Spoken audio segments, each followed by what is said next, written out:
Here's an intro to precede the intro. The intro I recorded in July of 2021, shortly after meeting Captain Seth for a boat ride. I just had the inspiration that this could be interesting, so I recorded it. The actual conversation that I had with Seth, I had in December of 2021. So I think somewhere in the intro I say something about last night or recently. It's not that recent, but anyway, hopefully it all makes sense now. I've often talked about the power of following your inklings or those things that are interesting to you that maybe you have no great reason as to why you're interested in them, but you're just interested in them, and so you follow them. So if we go back to, I believe it was 2014, through a series of following different inklings and interests around podcasting, I ended up at the very first podcast movement conference. I think there were 100 people there, 150. That conference is now ginormous. Anyway, at that conference, I met someone that told me about a podcast they like to listen to called Unstuckable, which was co-hosted by a guy named Stephen Worley, who now has a whole thing that he calls Life Skills That Matter. It's very much about helping people start their own business and not work for companies and do their own thing. I reached out to him as a result of his podcast. We became friends. Fast forward a number of years, Stephen is in Portland, where I live, for the World Domination Summit, affectionately known as WDS. And yes, I realized for some people that name sounds a little funny, but it's really all about people that want to change the world and make it a better place. So in 2019, Stephen's holding a local workshop for, I think it was solopreneurs or starting your own business. And he invited me to come along, and I sat in the back of the room and answered questions and chimed in and helped with his workshop.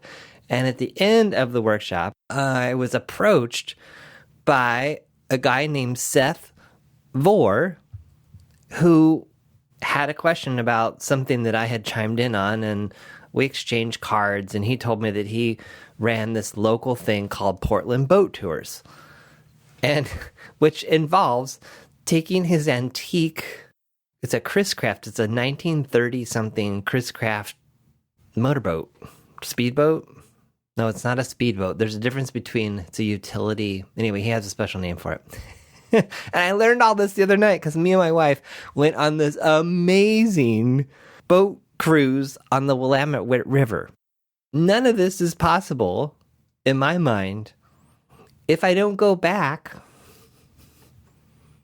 7, 8, 9 years to connect the dots to these different things that I was interested in, that I pursued, or just made myself open to, or just got a little more information, or went to conferences, or met people, and had some hits and had some misses. And yet, again, how would I have ever met this person? I can't think of how we would have met, or how my wife and I would have had this amazing experience that we had the other night. So speaking of amazing, this Seth is just fascinating to me. So after going on this recent cruise and thinking more about his story, I thought there's still more I want to know about this guy, and I bet it'll be interesting to others as well. So here we go. All right, welcome aboard, Captain Seth. Hi, John. Who is Seth Vore? Well, there's a lot of different answers to that. I guess you introduced me as captain. So, one aspect is I am a boat captain. I started Portland Boat Tours here in Portland, Oregon, about 10 years ago. Actually, we just celebrated this month the 10-year anniversary of that endeavor. That sprung out of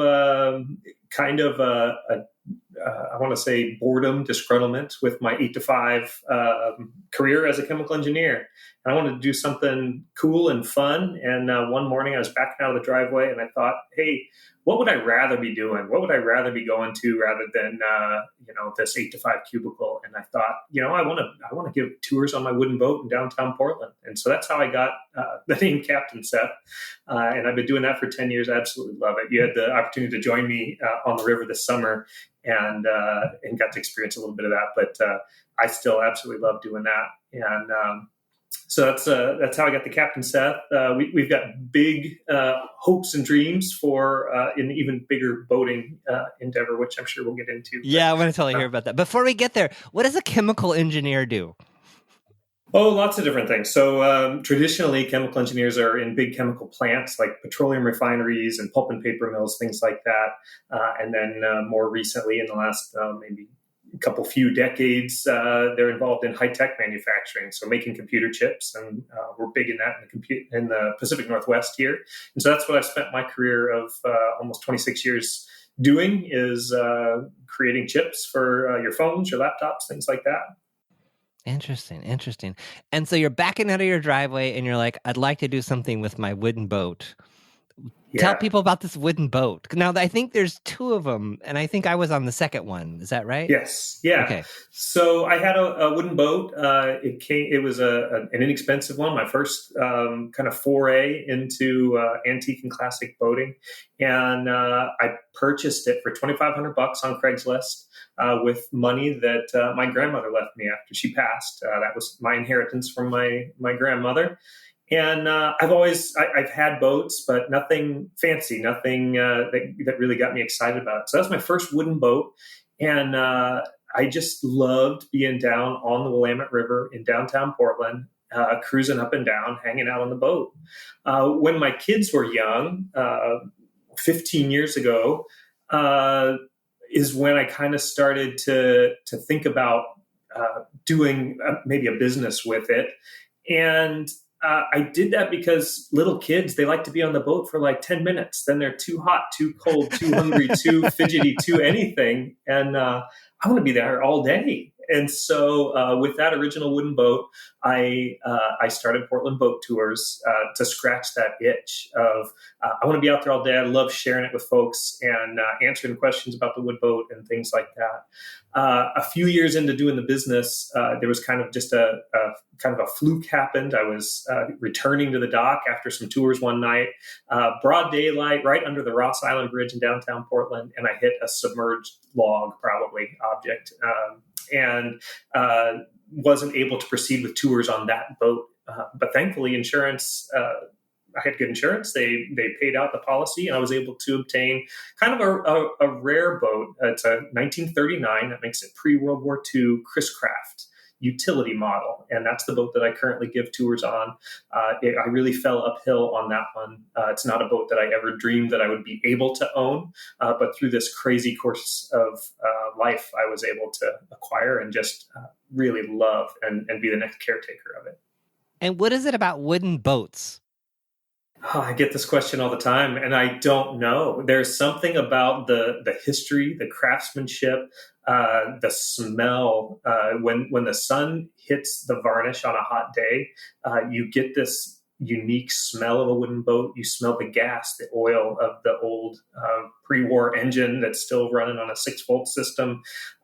It just really combines to make that my happy place. The sun, the water, the sights, the smells, the sounds just are unmatched in my opinion. And do you know anything about what it is about the water? I don't. Because I experienced that too. And I just thought, I know it's one of the elements or the fire and water and whatever, but like, what is it about water? I don't know, but I will tell you that there is a state of relaxation that I get on or around water that I don't experience anywhere else in life. There's no, people walk in the woods, they do this, they do that. I've just, in my life experience, I've not found the level of relaxation I get when I'm floating on water. And is there something special about floating on the Willamette River that's different? Because that was magical. I've driven across all the bridges and seen all that, but being on the Willamette, going underneath each of the bridges as the sun was setting, was like out of this world. To me, it is magical because it's the closest water to my home. And there's something about that, right? If there's one thing if you're driving half a day's drive to a mountain lake somewhere and putting a boat in the water. That also comes with a pain in the butt factor for me of hitching up a trailer and going far from your home. It's my home waters. It's close to my home.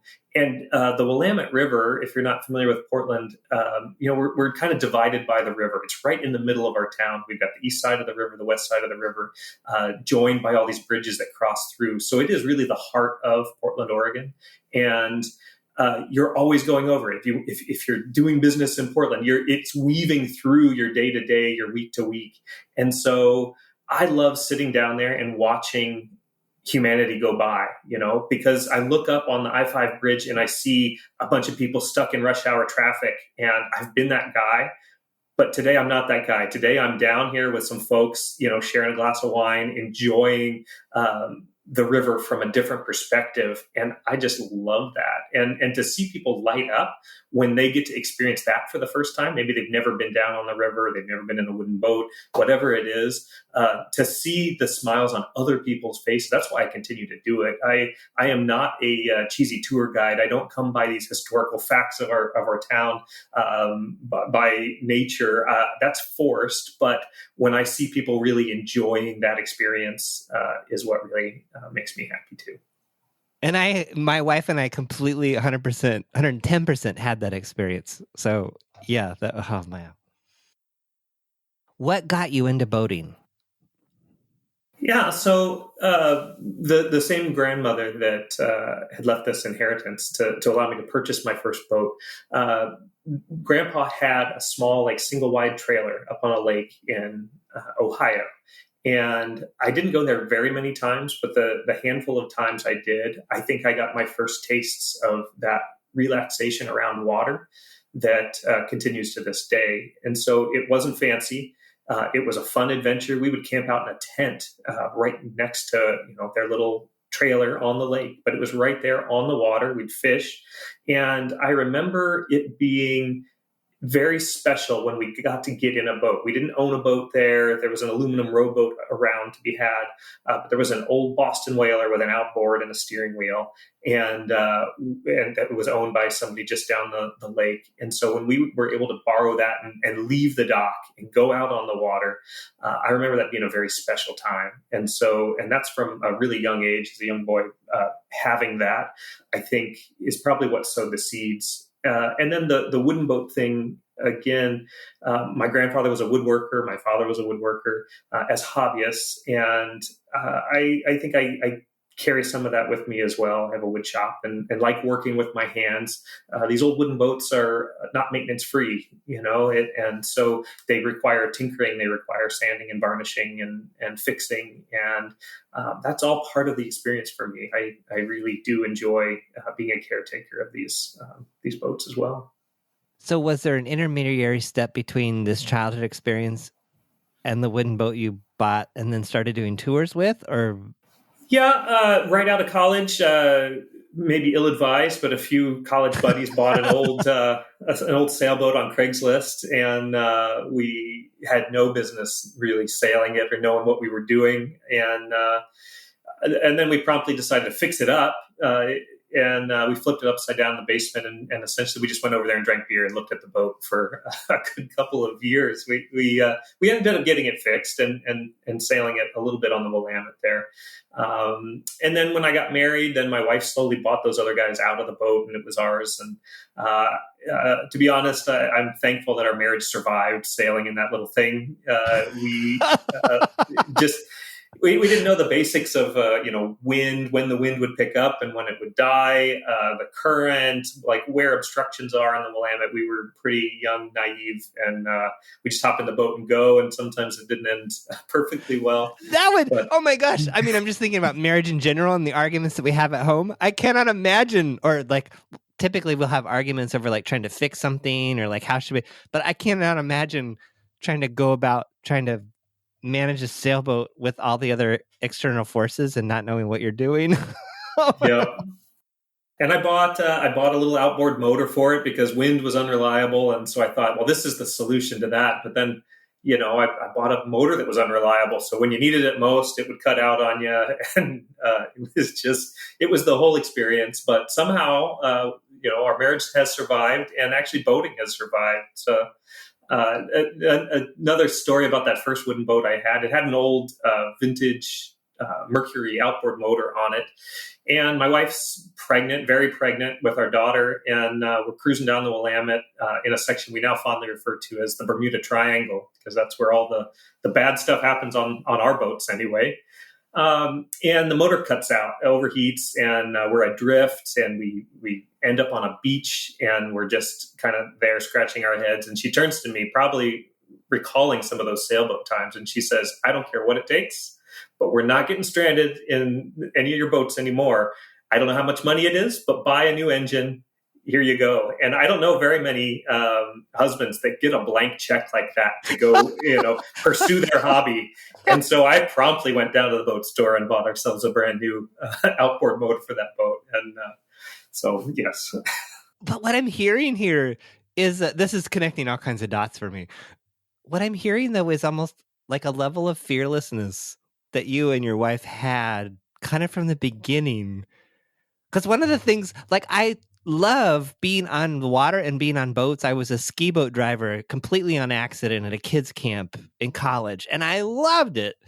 But I didn't know the first thing about I had to learn all the rules of like what it means to be on water and who has the right of way and all that. And then there's like all the safety stuff and like all that. And I've always kind of wanted to have a boat, but I was like, there's too much that could go wrong, and there's too much to know, and it's too overwhelming. And so I'll just keep thinking about it and never do it, which is I probably need a coach or something. But but I'm seeing that theme. Is that true? Does that resonate? Yes. I mean, you make it sound, a little more romanticized than it is. There's a lot of pain in there. And I don't think we would call ourselves, kind of fearless, leap first kind of people. But in fact, we're probably over planners, overthinkers by nature, for sure. But yeah, especially with a lot of the things that we embark on, there is an unknown and just something that causes you to leap into that space and to just go for it anyway. And so I love the build up to where we're going here, or where I think we're going, but who knows? I think when I was like researching the Portland boat tour thing, I was on your website and I ended up on something around like you were on the Dave Ramsey show doing the debt-free scream, and you debt-free, like that was like some time ago, wasn't it? That was about 15 years ago now. That was before it was cool. Yeah, it was. So how did you embark on that journey of like, we're just going to get debt-free 15 years ago? Well, I mentioned that I've been employed in the high-tech industry as a chemical engineer. And around that time, there's this boom and bust cycle that goes on in that industry. And what you see is this mass layoffs, and then there's boom time and everybody gets hired, and there's, people move around from company to company, and then we don't learn our lessons, and the same thing happens again. And so I saw a lot of really good people that had planned pretty poorly, like really smart people, right, that had financial means beyond what I had, that would get blindsided by these cycles and get laid off, and then they're out of work, and they have to make pretty heart-wrenching decisions for their family, where they need to move to Texas at the drop of a hat just to get the paycheck to continue to do life, and or losing their house because they didn't get the next job quick enough, and this kind of thing. And I saw my own father go through that. He was also in high tech, and growing up, we did a lot of moving around. I was born in Cincinnati, Ohio. We lived in Texas for a time, back to Ohio, Alabama, and then moved here to Oregon. And so part of me said, I don't want to be subject to the whims of the market or the guy that's going to lay me off. I want to be independent of that. And the path I see to do that is to become debt-free, so that that next paycheck that comes in isn't going to everybody else. That's something that I can keep and save and prepare for a rainy day. And that's what really got me started doing that. But the real impetus for it was when we wanted to have kids. My wife and I were both working full time as chemical engineers in high tech, kind of putting all our eggs in that one basket. And thought we really value having her stay home and raise our kids. We want to stay at home mom. She desired that. I desired that. We just had no way to make ends meet and have that work. And so we thought, well, we need to clean this up. One of our entire paychecks was going to just servicing all the debt that we had. And that's not uncommon. I mean, this is, how America is, but we had 2 car payments, we had student loan, we had a mortgage, a second mortgage, and it was all kind of weighing us down and keeping us both fully employed and unable to pivot and do anything that we really wanted to do, like stay home with kids and things. And so we got started, and we started on Dave's plan, and we got gazelle intense at paying off those debts. And we did, and we stayed on it. One of his later baby steps is paying off your house. And so we did that. We got really intense about getting completely free of debt. And we were able to do that. And it's an interesting story because shortly thereafter, after we were completely debt-free, house and everything, I was diagnosed with cancer. And I was taken out of the workforce, not by a layoff, like, we were looking over our shoulder coming, but by my own health. And it was a tough one. It was stage 4 lymphoma. And it had we not been debt-free, I had 2 young kids at the time. Had we not been debt-free, I of course, you're going to worry about your health. But as the provider for my family at that point, I would have been terrified at the provision for my family. If there were bills coming due, if I was worried about losing the house, all of those things, in addition to trying to fight a cancer battle, I don't know how I would have gotten through that. And so being debt-free allowed me the space and mental capacity to fight cancer and not have that piece to worry about. I returned to work when I could return to work. I logged hours when I could log hours, and my body let me do that. But it would have been a completely different story had we had payments due. And so that was really not what we were preparing for, but it turned out to be a huge blessing as a result of that. Wow. So where does all that stand now? So I am 8 years in remission. So they don't really throw around cure for lymphoma often. So we don't say it's cured, but it's as close to cured as you can get. So I'm very thankful for the medical professionals that helped me through that. And, there's just an aspect of faith and God's provision that showed up in that season of my life that I cannot explain any other way.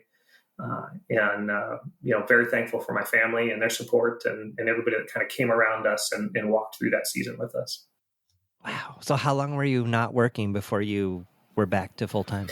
I was on chemo for 6 months. And so I don't exactly remember how long of that I was out versus I was showing up and I was just a ghost of a person, there and not as, useful and functional. And I still work for the same boss that I had at that time. We both changed companies and I continue to work for him. But he was very gracious in that time because, as an engineer, you're a problem solver. It tends to be high stress, high speed.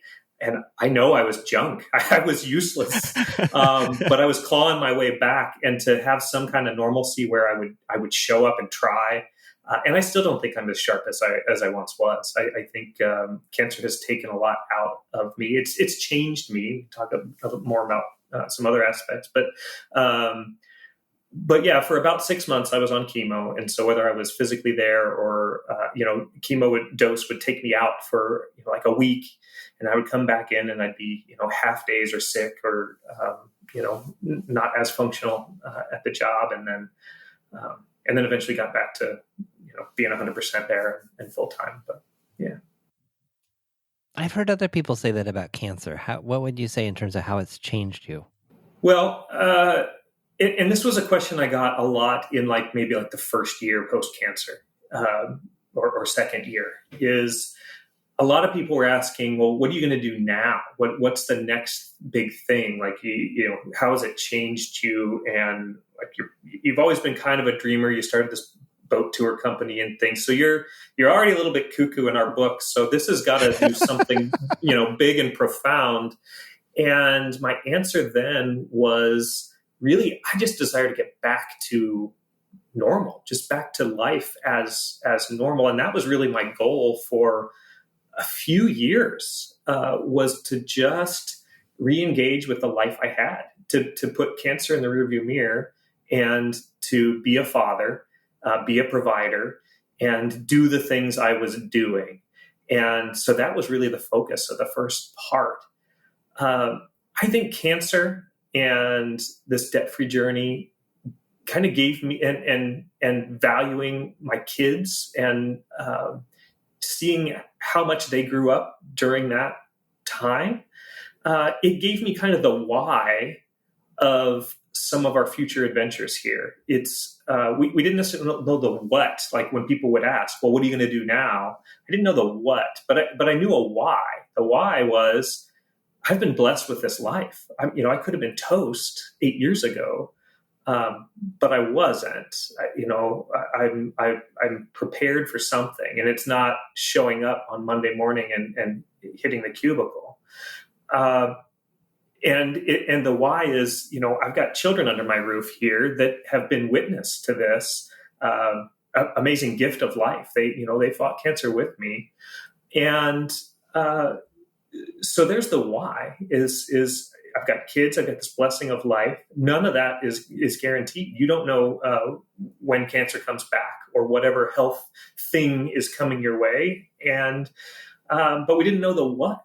And a few years ago, we learned about this big boating trip called the Great Loop, and that became our what.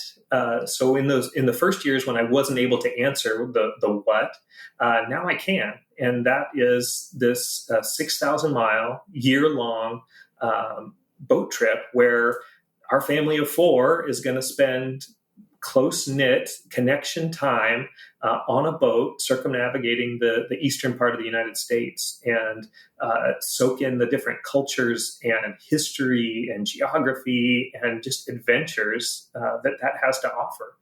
And we're able to do that because of my good health, because of debt freedom, allowing us to financially do it, and the desire to answer that why of one of the things that I've kind of carried with me here recently is that you can always make more money, but you can't make more time, especially time with your children, and you can't buy yourself better health. And so what we intend to do here in this next year is to embark on this grand adventure, to really embrace that and spend the time with our kids while they're still kids, while they're under our roof. And while I have good health. When does this start? 6 months. 6 months from around now. So June? Yeah, beginning of June. Yeah, June 2022. Yep. What will happen then? We are going to move from Portland, Oregon. We're going to rent out our house here, and we will move onto a boat. And we are actively, aggressively boat shopping for this trip. We hope to buy a boat in the Great Lakes area and move onto it in June and explore the Great Lakes during the summer, and provision the boat, fix stuff that needs to be fixed on the boat, whatever, learn it. And then in around Labor Day, you start descending down the Mississippi River from Chicago. And so that's kind of the beginning of the actual journey part of the trip. We descend down the river system through the Mississippi River and Tennessee Tombigbee Waterway. We pop out at Mobile, Alabama around Thanksgiving time, and across the Gulf of Mexico over to the west coast of Florida. We spend the winter in Florida, the Keys, Bahamas, And then in the springtime, we spring up the East Coast, the Atlantic Intercoastal Waterway, stopping at all the cool cities along the way in Washington, D.C., and showing the kids the sights there and museums and everything. We hit New York City around June, maybe July, and continue up the Hudson River to the Erie Canal, and then take the Erie Canal through a bunch of locks over back to the Great Lakes, and then spend the following summer probably through Canada if we're open by then, and back to Chicago late summer, and then sell the boat where it sits at that time, and then move back to Portland into our home. So amazing. Yeah. Yeah. That's like a whole nother world. So what kind of a boat do you buy? And like I'm thinking, like, is this a lot of money? Is this like what? Like, yeah. So for the uninitiated, like, what does this even look like? Right. Yeah. So like I mentioned, we're a family of 4, so we'll have 2 teenagers at that time, 13 and 15. And so we want everybody to have their own space. A year crammed in some place where you can't sleep in your own separate space or go read a book and escape the rest of the family was a priority. So that's number 1 in our selection criteria. That puts us in about a 44 to 50 foot boat. And so that's kind of what we're shopping for. Is that a big boat? Like, I don't know anything about. It's a pretty big boat. It would be called a yacht for sure. And it's not a super yacht, though. Not a super yacht. You don't have the helipad or the extra boat that you drop in the water. No. We will have an extra boat we drop in the water, the dinghy, but it will be like a raft style, not a a blow up rubber raft. Right. But and boats. Well, the market, because of COVID and everything else, like a lot of things in this world these days. Yeah, it's real estate prices are crazy and the market's crazy. Technology for cars and boats, is in short supply too. So a lot of people are holding on to their older boats, which is what, we're still by the Dave Ramsey plan. We're not taking out a loan to buy this yacht. We have been saving our cash for the last 3 years we've been planning this. And so we're ready to pay cash for a boat. It puts us somewhere in the like $150,000 to $200,000 range for buying this boat. And considerations other than the 3 staterooms that we want to separate our family and have us not kill each other on the boat is we want something we can resell at the end. So if we buy something that's more my speed, which is, antique and classic and wood and that kind of thing, there's a particular market for that. And it doesn't tend to be super hot and a super fast market. So like I said, we want to sell this boat when we're done with our year journey, pass it on to the next caretakers, and they'll go around the loop and do their own journey. But we need it to move kind of quickly because we don't want to have all that money tied up in a boat that's just going to sit in winter storage in the Great Lakes for however many seasons, looking for just the right buyer. So whereas we prefer maybe an antique or classic yacht, this will be a more modern, something that other people would really desire and value. So.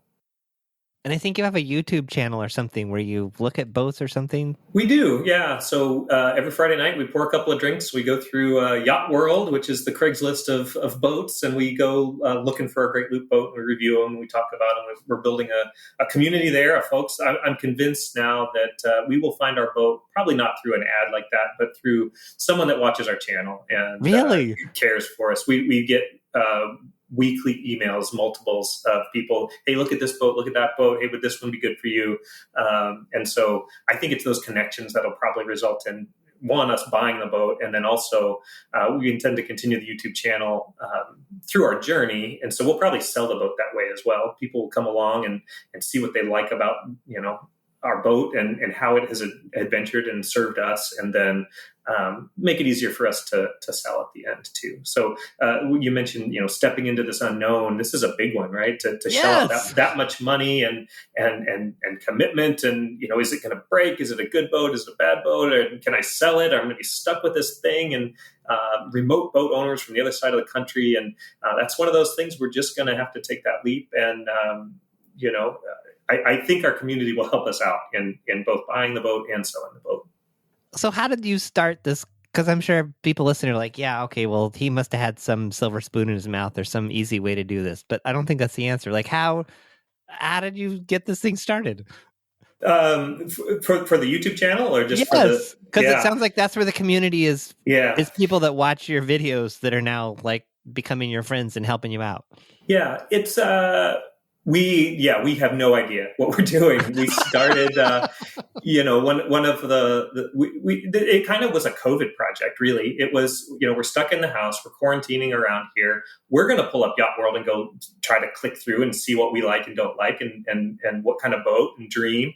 And so if we're liking that and doing that on a weekly basis anyway, why don't we just turn on the camera and film it and see. We thought about we would have a YouTube channel once we started this trip, because it's an inspiring trip. It's for for the people like me the last few years that have been sitting in a cubicle that want to dream of more. Whether your adventure is a boating adventure, a hiking adventure, a European adventure, whatever it is for you and your family, I want to inspire other people. So if other people are kind of stuck, and I want to provide something that's an inspiration. And so we knew we wanted to do a YouTube channel then, but knowing that we didn't know what we were doing, we thought, well, let's start early. And if it's just our moms watching every Friday night, then that's good enough. We'll get the kinks worked out on the tech and the camera and the this and the that. And we just started putting it out there and building that community. And so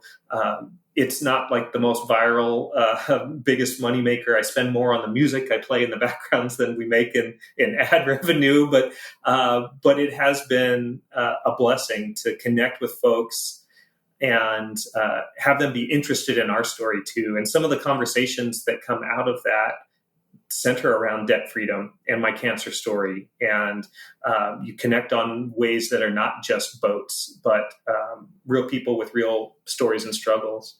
And, one of the things that was really heartwarming for me, we went to a conference for this big Great Loop thing. And so it's real people that have been locked down in COVID for 2 years, getting together to talk about the route and the boats. And you get to go on people's boats and kind of go boat shopping in real life instead of just on Craigslist kind of thing. And the number of people, like our audience is not huge, but the number of people that came up to us and said, hey, I've seen you on YouTube. Just want to let you know, appreciate what you're doing. We're facing some of the same struggles in the boat market right now. It was kind of like the comment section of our channel came alive, and, we're waiting in line for food one night and a guy comes over and said, hey, you should check out this boat. And that's the exact kind of thing that shows up in the comments, but it was in real actual life. And this is amazing. It was terrific. It was really wonderful. So you start looking at boats on Friday nights and you're just like, we'll record it and we'll just post it to YouTube. Yeah, that's all you did. And then over time, people start watching, commenting. Yeah. And our hope is that,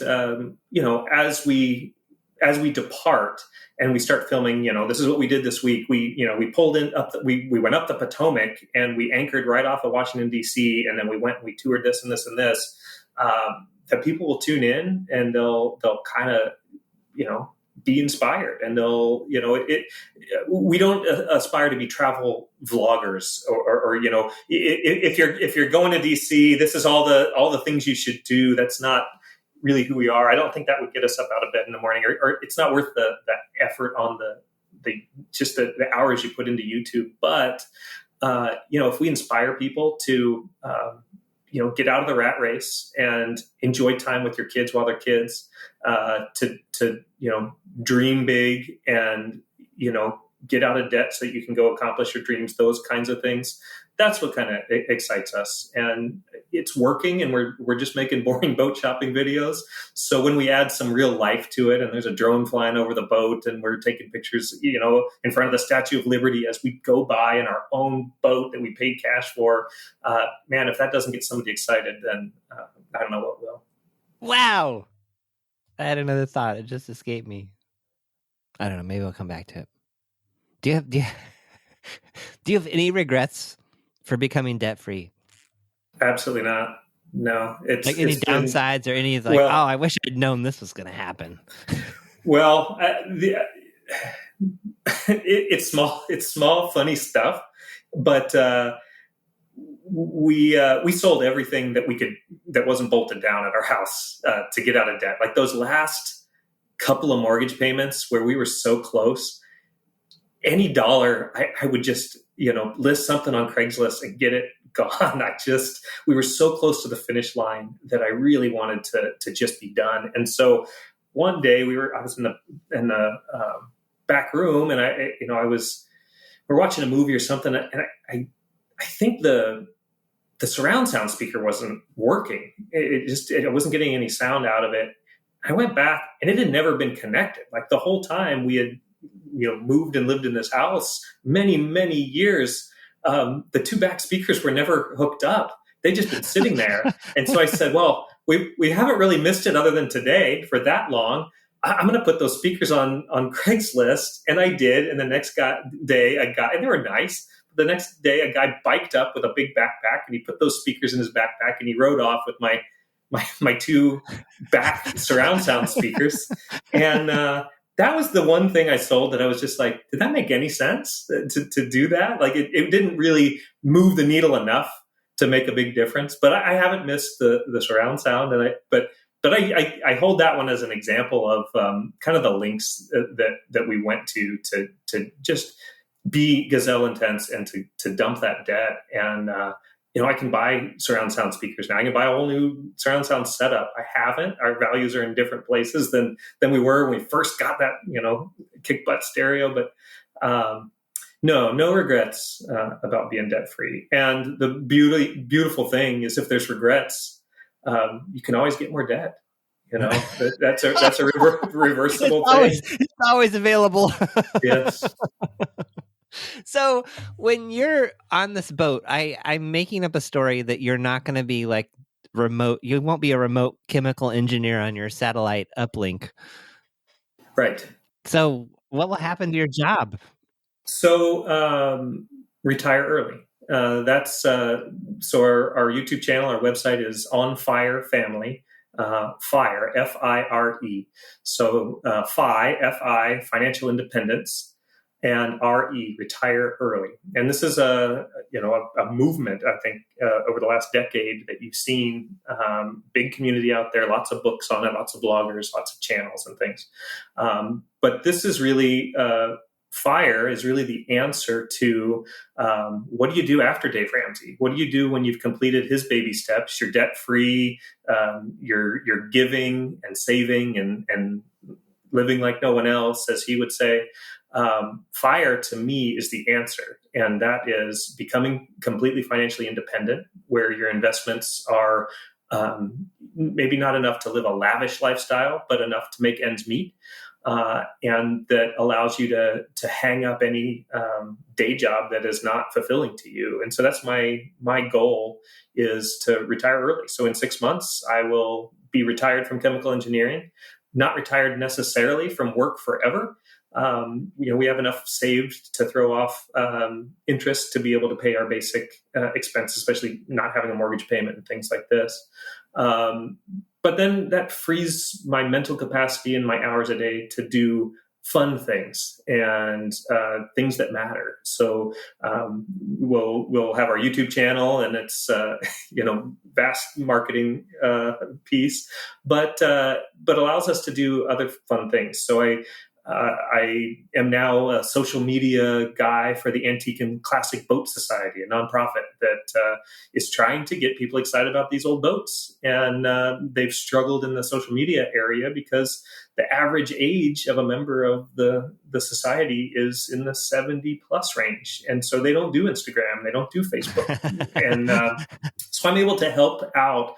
Whereas normally I would say, no, I'm a full-time engineer and I got this and this and this. And so it's far less about income and more about making a difference and doing passion projects and things that you're interested in. So yes, I intend to retire from chemical engineering, not from the work world in its entirety, but to piece together kind of a portfolio of activities that may make an income that makes sense to some folks, maybe doesn't, maybe operate at a loss. My for example, my Portland boat tours. What will happen to it? It's going to idle for the 2 summers that will be gone. And then I enjoy it so much that I'll fire it back up when we get back. But that thing has never really made money. It's never really necessarily been about making money. It's the enjoyment of doing that and having that available to people, and sharing a passion with them. And so this antique classic boat nonprofit job is an extension of that kind of outreach where, if I'm on the Willamette River, seeing a smile on your face as you see Portland from the water, this allows me to do that, but in an international audience on Instagram or Facebook, where, somebody sees a picture of a wooden boat on a beautiful waterway and a sunset and is like, wow, that might be something I'd be interested in someday. And so, yeah, I think retiring early allows me to do things like that I wouldn't have the capacity to do if I'm fully employed and in the rat race. And this is this isn't a leave of like a long-term leave of absence or anything. This is like you are no longer employed. Yeah. Officially employed by an employer. Right. Correct. Yeah. And that's how we kind of met. I didn't know this was my plan, but the workshop that I was in where we were able to connect was I was sitting there scared that you can't possibly have that. You can't quit your job because you need your job for health insurance, and you need your job for like retirement accounts. You need your job for the stability and all these things. And those fears were really bouncing around in my head. And that's what put me in that seat in that workshop was, I don't know how all these things might work. I know I don't want to be where I am, but I don't know. I'm scared to make any kind of a leap. And that was a great workshop for that.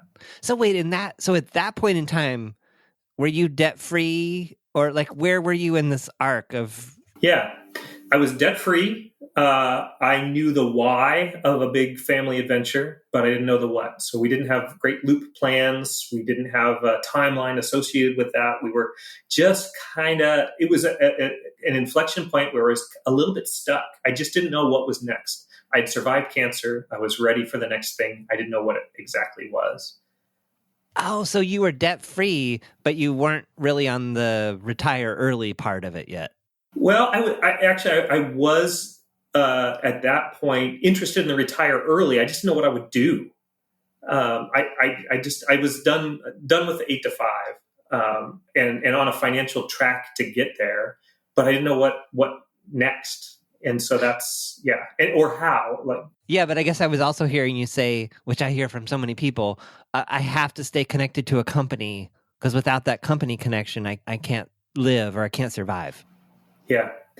And those fears still pop back in my head, like almost weekly. Like, really, you're going to retire in 6 months? Like you're not Medicare age. You're not even close. What are you going to do that you can't do it? Or it helps me to tell myself it's reversible. You can always go get another job. There are jobs, even in a tight market, there are jobs.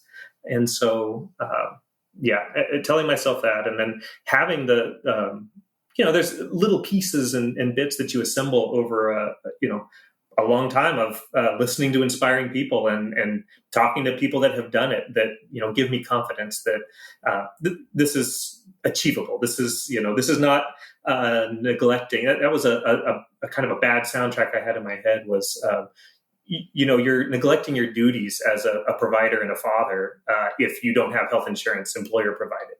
And that's something I've really struggled and wrestled with. And it's just not the case. There's insurance options. Yeah. So how will you cross that bridge? Because that is a question that I had and everyone has is like, like you were saying, you have to have an employer to have health insurance. And there's probably some way that some people do it, but it's too hard to figure out. So what's your plan there? Yeah. So there are a number of options for early retirees, tons of blog posts on it.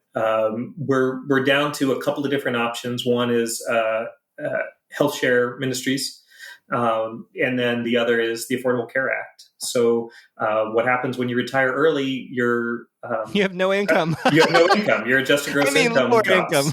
Yeah, what the nonprofit pays, but it's minimal, and so ACA subsidies kick in and make it actually very affordable. So it's not like my father experienced, which I think is where I get a lot of these soundtracks that play in my head. Like, no, you can't, because in his day you couldn't. It was employer paid health insurance. You could not have a gap in insurance. If you left a job, you paid COBRA until you got your next job. It makes you, at the whim of, having to chase sometimes poor options to go get another job in a different geography or maybe something you're not in love with, just to maintain that coverage. And that's just not the world we live in anymore. It's still leaping into the unknown, and especially as a cancer survivor, it does weigh on me because if anything were to happen again, I would want to have access to good health care right away and jump on it. But from all the reading I've done, all the research we've done, I think we're in a good position to have good coverage, not only for the year we're gone, but then once we return here. Right. Amazing. So where can people, I want people to find everything that they want to find about you. So in terms of, the Portland Boat Tours itself, it's December as we're recording this. Are those still going on, or are those in hibernation? No. Yep. In hibernation, the boat's put away for the year. We will not be firing up this spring because hopefully we'll be moving to the Great Lakes onto a yacht. So, so hit me up after our loop, and I'll give you a tour of Portland on the Willamette River and a classic Chris Craft, and that's portlandboattours.com, and that's where you can find that. And then what about your YouTube channel and all those other places? And maybe if someone out there listening to this has a boat for you, how would they? Yeah, absolutely. On Fire Family is our website, onfirefamily.com, all one word. And that'll get you to a lot of the things we've talked about, all of the stories, the debt-free journey, my cancer journey, financial journey, and then also a lot of the details about this great loop and what it entails and the map of the route and all that kind of thing. And then you can search for us on YouTube at On Fire Family and follow our journey there. Our boat shopping right now as we get closer and closer. And then once we cast the lines and start moving a boat, then it'll become more inspiration on our actual journey itself. Fantastic. Thanks for your inspiration today. Oh, thank you, John. It's a pleasure to talk to you, and it's good to know you and to be on the podcast.